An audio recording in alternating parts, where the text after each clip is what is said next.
내 영혼아 여호와를 송축하라. 내 속에 있는 것들아 다 그 송호를 송축하라. 내 영혼아 여호와를 송축하며 그 모든 은택을 잊지 말지어다. 저가 내 모든 죄악을 사하시며 내 모든 병을 고치시며 내 생명을 파멸에서 구속하시고 인자와 궁휼로 관을 씌우며 좋은 곳으로 내 소원을 만족해 하사 내 청춘으로 독수리같이 새롭게 하시는도다. 하나님은 영이시니 예배하는 자가 신령과 진리로 예배할지니라. 아멘.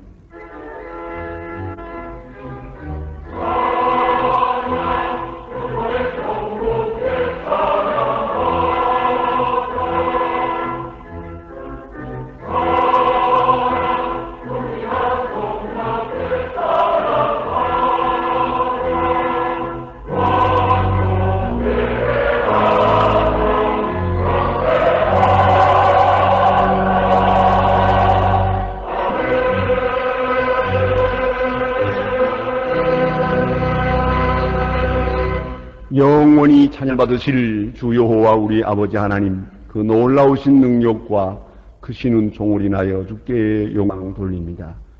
죄와 사망에서 우리를 건지신 주 예수 그리스도의 구속의 은혜를 길이길이 찬양하옵고, 오늘 우리와 함께 하시며 날마다 새롭게 하시는 성령의 교통하심을 인하여 찬송을 부릅니다. 성부, 성자, 성령께 세세무궁토록 영광이 있을지어다. 아멘. 다 같이 일어서셔서 78장 찬송을 부르시겠습니다.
다 같이 고개 숙이 있어서 겸손한 마음으로 참회의 기도를 드리겠습니다.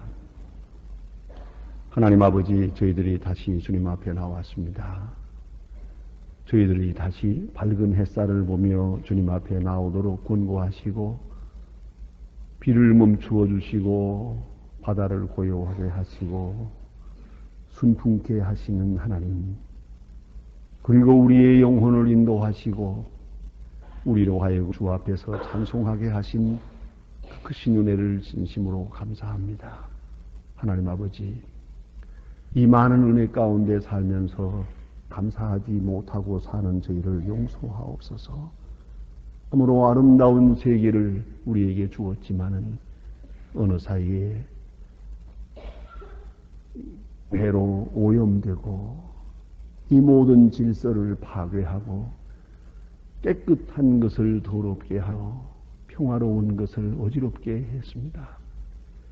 그리고 더러운 세상으로 만들어가고 있는 이 죄를 용서하여 주시옵소서. 아름다운 세상을 아름답게 보지 못하고 또 기뻐하지 못하고 어느 사이에 세상을 허무하게 보며 또 좌절하며 스스로 낙심하는 이러한 불신앙적인 생을 살아가는 저희들을 불쌍히 여주시옵소서. 아름다운 세계를 아름답게 지켜가지 못함을 용서하시고 깨끗한 거룩한 영혼을 지켜가지 못한 모든 죄를 용서하여 주시옵소서. 하나님 아버지, 분에 넘치도록 많은 은혜를 주었지만 감당하지 못하고 어느 사이에 아무것도 받지 못한 자인 것처럼 스스로 원망하며 또 남을 비판하며 서로 물뜯으며 빼앗고 뺏기며 사는 저희들의 모습을 주여 불쌍히 여겨 주시기를 기도하옵나이다. 주께서 주신 그 화평과 조화를 깨뜨리고 어느 사이에 파괴와 전쟁과 무서운 세상으로 파멸에 치닫고 있습니다. 이 모든 죄를 용서하여 주시옵소서. 주는 우리를 사랑하시건만 사랑을 저버린 죄를 용서하시고 주께서 오래오래 참으시지만 그 인내를 만홀히 여긴 것을 용서하옵소서. 사랑한 하나 입술일 뿐이요 진정한 마음으로 사랑하지 못했고 또 사랑해야겠다는 의문도 있지만은 나 자신을 사랑하는 마음이 더 앞서 있기에 어떤 사랑도 실천하지 못하고는 미련함을 용서하옵소서. 늘 후회하고 뉘우치면서도 돕지 못하고 서로 베풀 줄 모르는 인색한 저희들의 생활을 용서하여 주시고 이 어려운 세대를 당해서도 열심히 기도하지 못하고 게으르고 나태한 가운데서 주님의 마음을 아프게 하며 주의 뜻을 거스리며 산 모든 죄를 자복하오니 이 악에서 우리를 건져 주시옵소서. 지금은 하나님과 나만이 아는 죄를 생각하며 묵묵히 참회의 기도를 계속하라.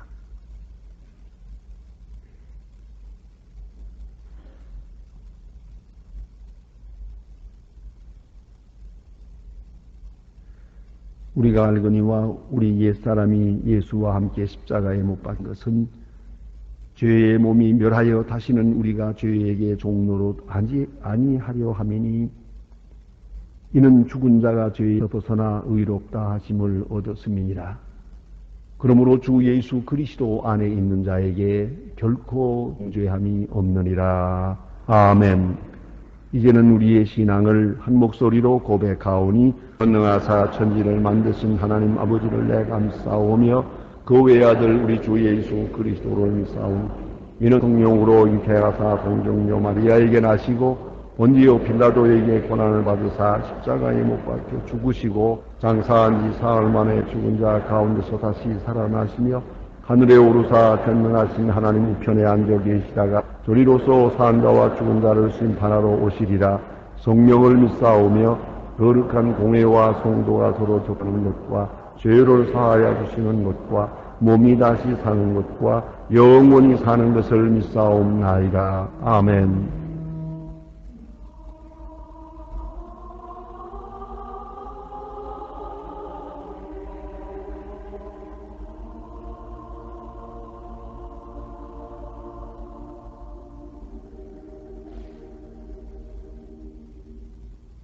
앉으시겠습니다. 교동문 10번 교도 가시겠습니다. 교동문 10번 됐습니다.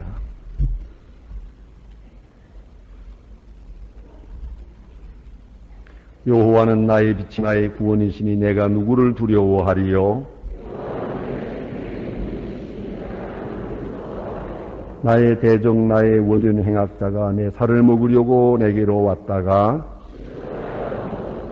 군대가 나를 대적하여 진지라도 내 마음이 두렵지 아니하며 내가 여호와께 청하였던 한 가지 일 곧 그것을 구하리니 곧 나로 내 생전에 여호와의 집에 거하여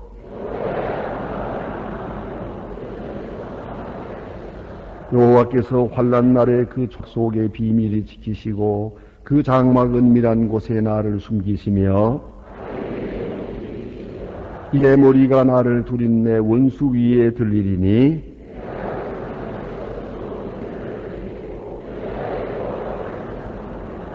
아멘. 오늘 우리에게 주시는 하나님의 말씀 신약 성경 중에 요한복음 14장 1절로 6절 말씀입니다. 신약 성경 172면입니다. 172면 요한복음 14장을 봉독합니다. 이 계시의 말씀을 봉독할 때에 살아계신 하나님의 음성 다 함께 들으실 수 있기를 바랍니다. 너희는 마음에 근심하지 말라. 하나님을 믿으니 또 나를 믿으라. 내 아버지 집에 거할 곳이 많도다. 그렇지 않으면 너희에게 일렀으리라.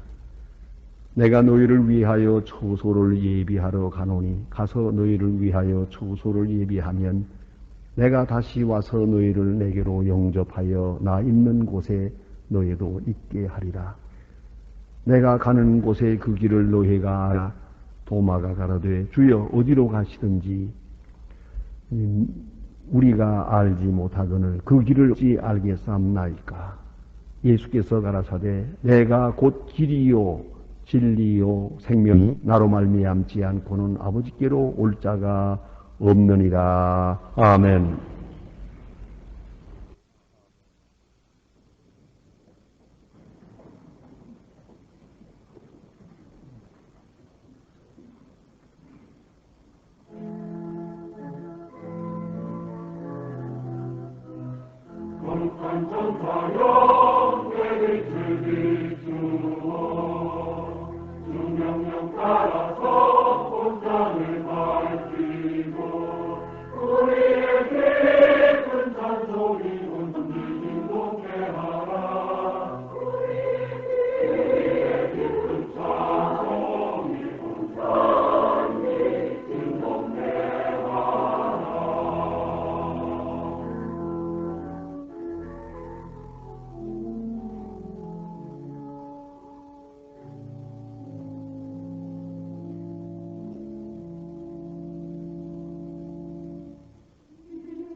여러분이 잘 아시는 토이의 작품 가운데에 인간이 무엇으로 사느냐 하는 작은 소설이 있습니다.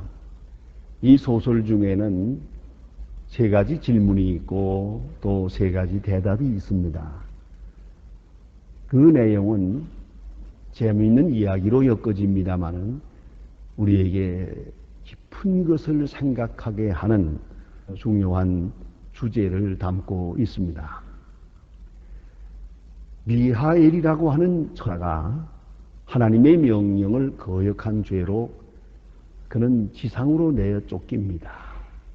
한 거지가 되어서 아주 추운 겨울날 시골 조그마한 교회에서 밤을 새우게 됩니다. 그런데 아무 관계도 없는 사람입니다만은 가난하고 어려운 구두선을 하는 그런 직공이 이 사람을 돌보아 주게 됩니다. 그러 크게 감격합니다. 그리고 자기가 아는 구두 만드는 기술을 에게 전수해서 그 또한 구두 만드는 직공이 되었습니다.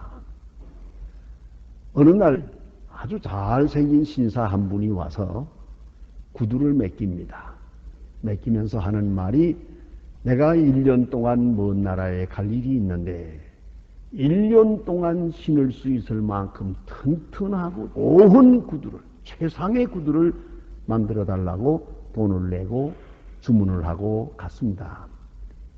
그 주문할 때 보니까 바로 그 사람 앞에 죽음의 천사가 지키고 있다. 미하엘 천사는 압니다.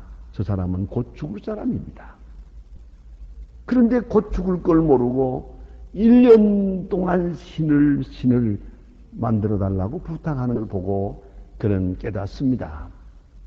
사람들은 자기 죽을 날을 모르는구나. 이런 생각을 합니다. 이 세상 잠깐이고 언젠가는 다 떠나야 되는데 그걸 모르고 사는 것이 인간이구나. 하나의 해답을 얻습니다. 또 한 가지는 아무리 세상이 이렇게 어둡고 캄캄한 것 같아도 세상에는 사랑이 있습니다. 사랑이 있어서 세상은 지탱하는 것이 옵시다. 그냥 원망하고 불평할 것이 아닙니다. 자세히 보세요. 깊은 곳에 그래도 사랑이 있습니다. 그 사랑이 있어서 세상은 서 있는 것이 옵시다. 또 사람은 살아갈 수 있는 것입니다.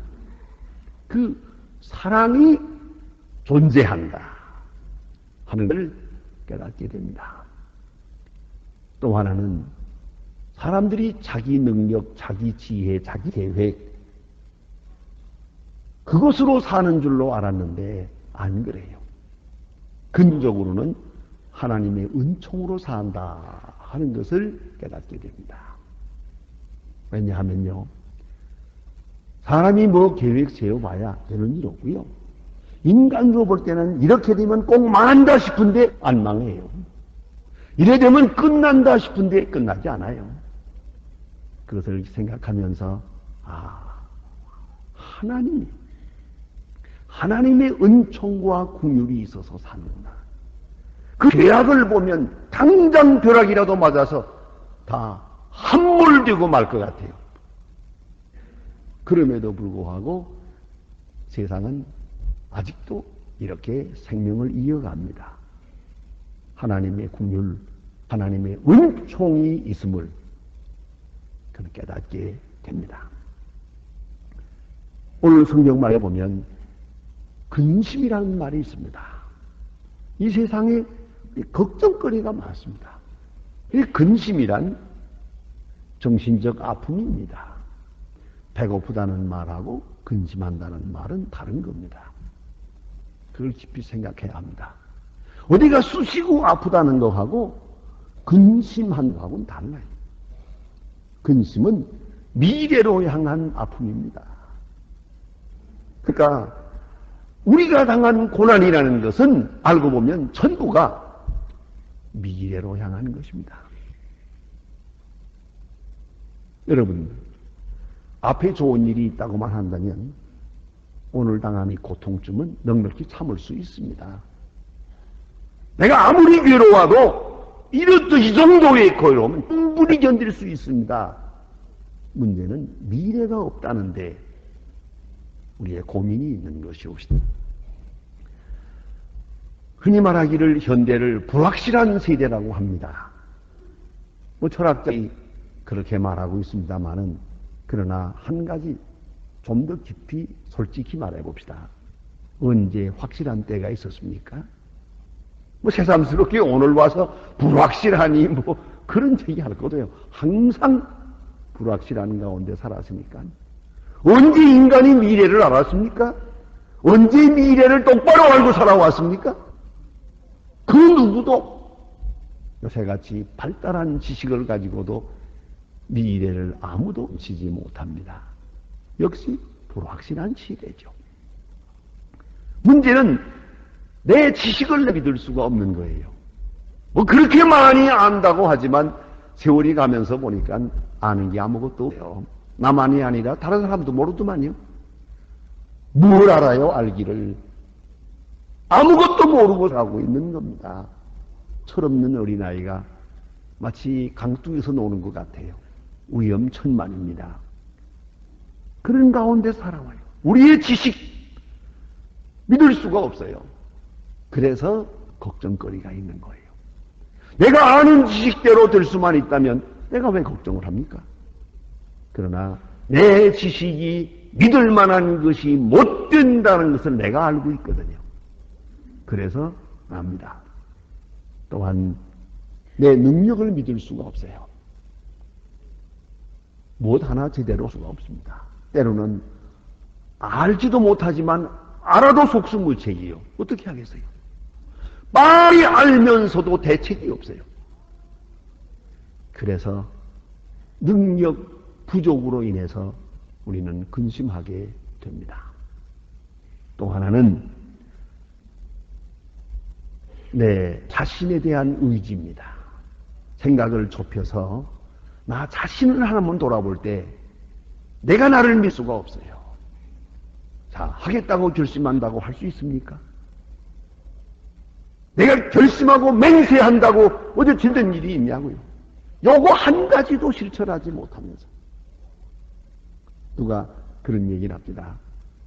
오랫동안 담배를 피우고 그러다가 그 담배를 용케 끊었어요. 그래, 어떻게 끊느냐 그랬더니 목사님이 설교하실 때 곧 하나도 못하면서 뭘 하라느냐 그러더래요. 가만히 생각하니까 이거 시시한 거 그래. 이거 하나도 못 끊으면서 내가 뭘 하겠다고. 그렇게 생각을 하는 순간 담배 맛이 싹 가시고 말더래요. 그래, 끊었대. 사실이죠. 그거 하나도 제대로 못 끊으면서 고만한 거 하나도 내 의지대로 하지 못하는 이 형편없는 의지, 이런 인간이 뭘 하겠다는 겁니까? 그러니까 걱정할 수밖에 없어요. 남는 건 생각만 있으니까 불안하게 됩니다. 성경에 보십시오. 베드로가 예수를 모른다고 했죠. 그러나 성경에 보면은 불과 몇 시간 전에 장로를 합니다. 모든 사람이 다 버릴지라도 나는 아닙니다. 나는 끝까지 주님을 따를 것입니다. 큰 소리 빵 쳤는데 웬걸 몇 시간 후에 초라하게 예수를 세 번 모른다고 부인하는 그런 인간이 됐습니다. 얼마나 비참합니까? 얼마나 현이 없습니까? 여러분 자신을 물어보세요. 뭐 하나 쓸 게 있나? 뭘 믿어보겠어요? 그런 거로 근심하게 됩니다. 오늘 본문은 우리에게 중요한 해답을 주십니다. 요점만 생각하십시다. 근심하지 말라, 믿어라, 그겁니다. 주문장입니다. 이 주제입니다. 마음에 근심하지 말라, 하나님을 믿고 나를 믿어라.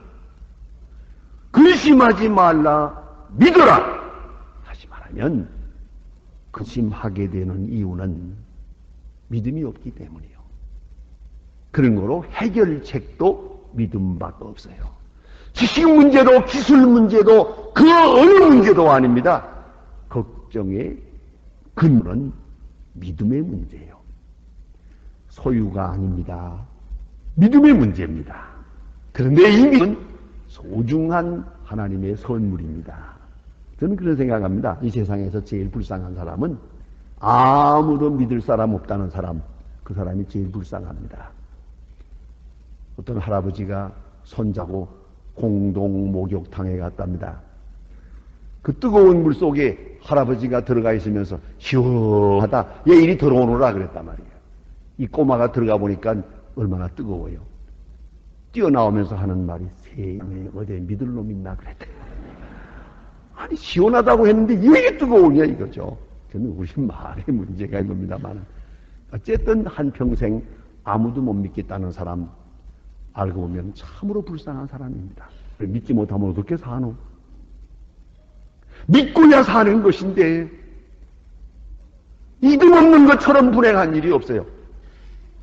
오늘 성경은 주님께서 강하게 말씀하십니다. 하나님을 믿으니 나를 믿어라. 근심하지 말라. 자, 이제 우리는 깊이 생각해야겠습니다. 흔히 우리가 말하기를 스트레스라고 하는 말을 합니다. 그것도 알고 보면 잘못된 지식으로부터 비롯된 것이고 또한 믿음이 없어서 생기는 고통을 내가 이것을 스트레스라고 합니다. 믿을 수가 없으니까요. 바짝바짝 조여드는데 점점 의심이 끝까지 사무치면 그게 바로 스트레스로 작용하는 것이죠. 또 하나는 죄 문제입니다. 때로 우리는 나는 의롭다고 하고 남보다 나았다고 하고 바르다고 자기 스스로를 자기 행위를 정당화합니다만은 그건 사람 앞에 하는 얘기지. 자기 자신, 자기 양심이 자기를 정죄하고 있습니다. 그래서 단 감기만 걸려도 하나님이 내 죄를 책망하시는가 보다. 자식들의 문제가 잘못돼도 나는 내 죄를 뉘우치게 됩니다. 심지어는 이 바람이 쳐도 이 땅을 향한 하나님의 진노가 아닌가 생각합니다. 죄 문제, 이 문제의 해결을 보지 못하는 한 우리 마음에는 근심이 떠날 길이 없습니다. 또한 성공이라고 하는 겁니다. 우리는 뜻대로 안 되면 불만스럽죠? 뜻대로 되면 불안합니다. 돈을 못 벌면 걱정거리가 많아요. 사업이 되고 돈을 벌면 불안합니다. 지켜갈 길이 막연하거든요. 그렇지 않습니까? 언젠가 보니까 미스 코리아 나온 그런 선발대회에서 그거 한번 나가겠다고 얼마나 몸부림었습니까? 그래서 1등으로 당선이 됐어요. 자, 당선이 된 다음에 마이크를 들여대고 소가 어떻습니까? 하니까요. 그러면 내가 이거 소원했는데 이제 죽어도 소원이 없습니다. 만족합니다. 그래야 할 것 같은데 아니요. 불안합니다. 그러더라고요. 불안하지. 미스 코리아를 그걸 지켜간다는 게 어려우니까 오늘이 절정이지 내일부터 내려봐지니까요. 안 그렇습니까? 우리 만사가 다 그래요.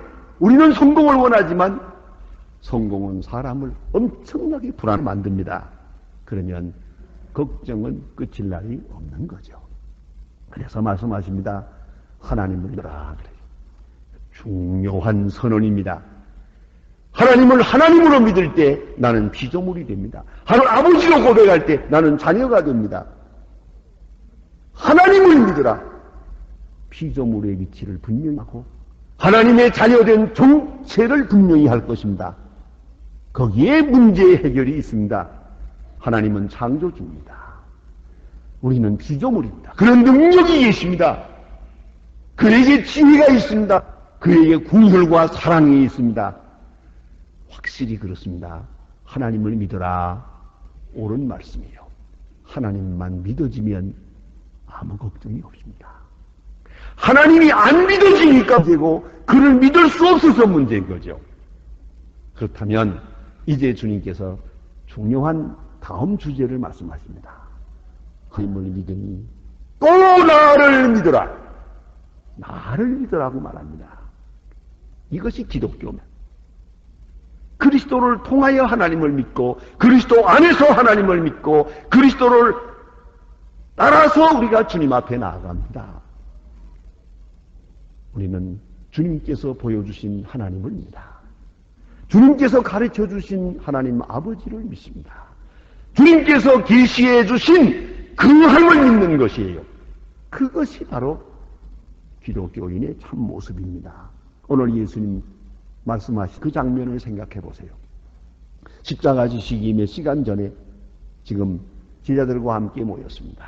두 사람 초락, 옷 하나가 변변합니까? 생각이 건전합니까? 이 사람들 지금 벌벌벌 떨고 있어요. 그래서 누가복음 12장에 보면 32절에 이렇게 말씀하세요. 적은여 두려워하지 말라. 생각하면 정말 초라하고 형편없는 모임이죠. 예? 그 12사람을 딱 앞에 놓고 주님 말씀하십니다. 하나님을 믿어. 그리고 또 나를 믿어. 말씀하십니다. 나를 믿으라. 그런데 나를 믿으라 하시는 그 예수님을 보시오. 이 말씀하시고 바로 십자가를 지십니다. 십자가로 향해 가시면서 말씀하십니다. 나를 믿으라. 여기에 계셔야 믿지. 어디로 가십니까? 우리와 함께 해야 믿지.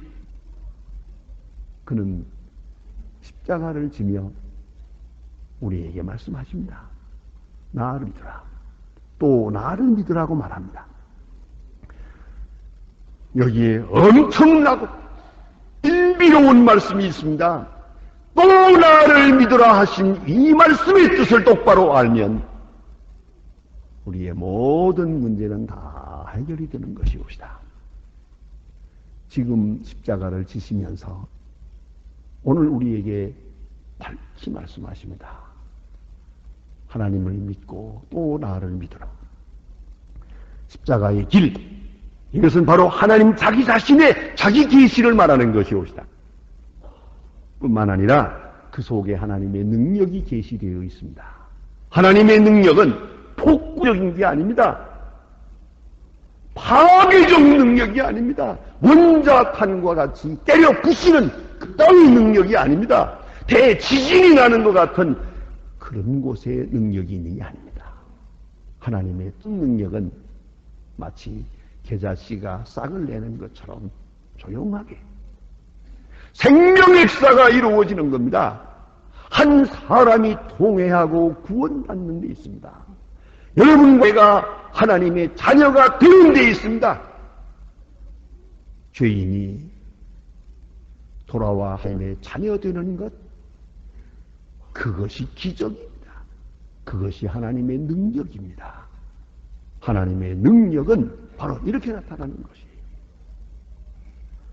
그런 거로 십자가 안에 그 엄청난 하나님의 자기 희생 속에 능력이 계시되어 있는 겁니다. 또한 이것은 하나님의 지혜입니다. 사도 바울은 고백합니다. 십자가는 하나님의 능력이요 하나님의 지혜라고. 모든 지혜 중에 가장 높은 지혜가 십자가 속에 있는 하나님의 지혜입니다. 저는 어렸을 때 저희 아버지가 좀 엄했습니다. 그래서 선생님께서 참 저를 많이 때렸어요. 자주 맞았어요. 그러나 저는 저를 때리시는 아버지를 조금도 무서워하지 않았습니다. 그러나 제가 제일 무서워하는 것은 제 어머니입니다. 저는 어머니부터 한 번도 맞아본 일이 없습니다. 그러나 저 어머니는 제게 말씀하십니다. 조용히. 내가 너 위해서 얼마나 기도하는데 네가 그래서 되겠냐. 이 한마디에 나는 꼼짝 못합니다. 어머니의 능력은 위대한 것입니다. 그게 바로 십자가 안에 계시된 하나님의 지혜입니다. 이는 십자가를 통해서 사람을 구원하시고 만물을 다스리시는 하나님의 어마어마한 지혜를 볼 수 있어야 됩니다. 가장 결정적인 것은 하나님의 사랑입니다. 하나님의 사랑은 십자가 안에 계시되어 있습니다. 하나님의 진노적 사랑, 구체적인 사랑이 그 속에 계시되어 있습니다. 간혹 젊은 사람들은 그런 얘기를 합니다. 하나님이 정말 나를 사랑한다면 내가 결혼하고 싶은 저 여자하고 결혼하게 해주시든지, 아니면 내가 원하는 돈을 주시든지, 내가 원하는 출세를 하게 하시든지, 내 소원을 들어주셔야 하나님이 나를 사랑하는 거 아니냐, 그렇습니까? 그러나 하나님은 그렇지 않아요. 갈보리 언덕에 십자가를 세워놓고 이제 말하십니다. 내가 너를 이처럼 사랑한다고. 이보다 확실한 것이 없습니다. 여러분은 사랑을 어떻게 느끼고 싶습니까? 무엇을 통하여 사랑을 확인받고 싶습니까?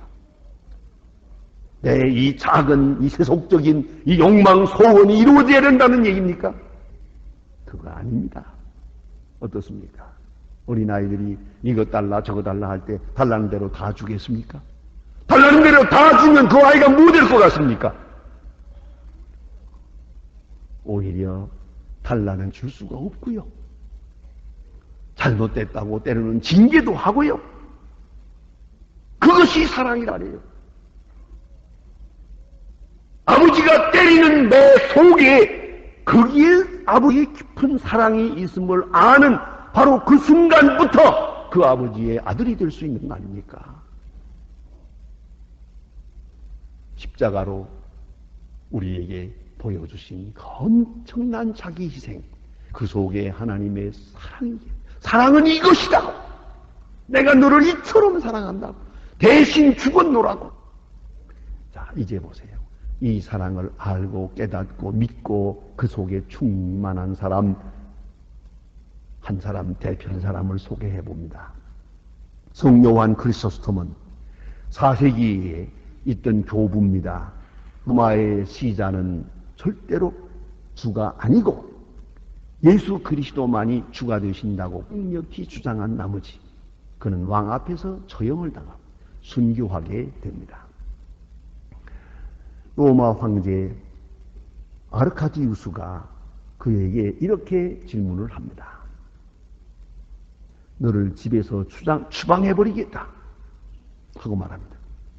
네, 그는 대답하기를 왕이 그건 불가능합니다.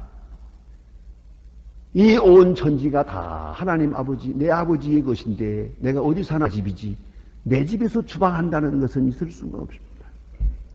너 재산을 전부 몰수해버리겠다.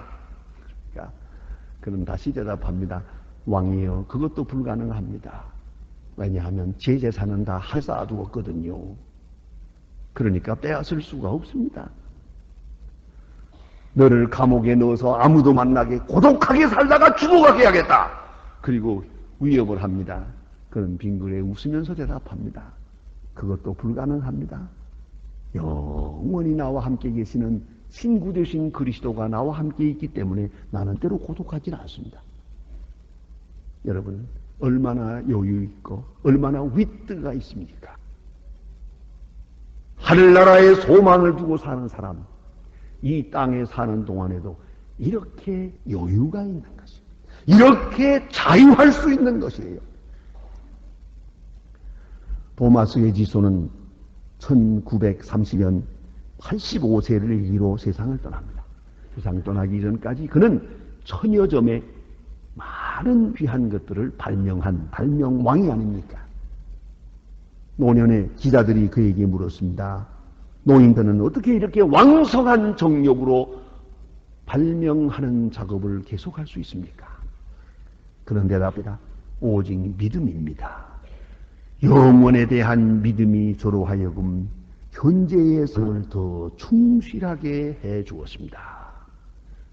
사람에게 영원한 세계가 있다는 것을 저는 믿고 있습니다. 죽음은 현재에서 떠나는 출구요, 영원으로 향한 입구입니다. 여러분, 영원을 소유한 자가 현재도 소유할 수 있습니다. 영원한 세계를 저버린 자는 오늘 현재에도 그는 바로 살 수가 없어요. 버린 자로 살아가게 됨을 잊지 말아야 합니다. 영원한 약속을 지니고 오늘을 삽니다. 확실한 미래를 가지고 현재를 삽니다. 그에게 지혜가 있고 용기가 있고 능력이 있는 것입니다. 그러므로 예수님은 확실하게 말씀하십니다. 내가 곧 길이요 진리요 생명이다. 나를 따르라. 나 있는 곳에 있을 것이고 나를 믿으라. 그것이 진리다. 나와 함께하는 그곳에 바로 나를 아는 곳에 영생이 있다 말합니다. 내가 먼저 가서 예비하고 다시 와서 너를 데려 나와 함께 있게 하리라 말씀하십니다. 여러분, 이미 확실한 미래를 우리에게 알게 하고 계십니다. 알게 하리라고 말씀하셨습니다. 미래를 알고 미래를 믿고 미래를 소유하고 영생에 사는 사람이 오늘 현재를 얻을 수 있는 겁니다. 다시 주님의 음성을 들어보십시다. 마음에 근심하지 말라. 하나님을 믿으니 또 나를 믿으라. 기도하십시다.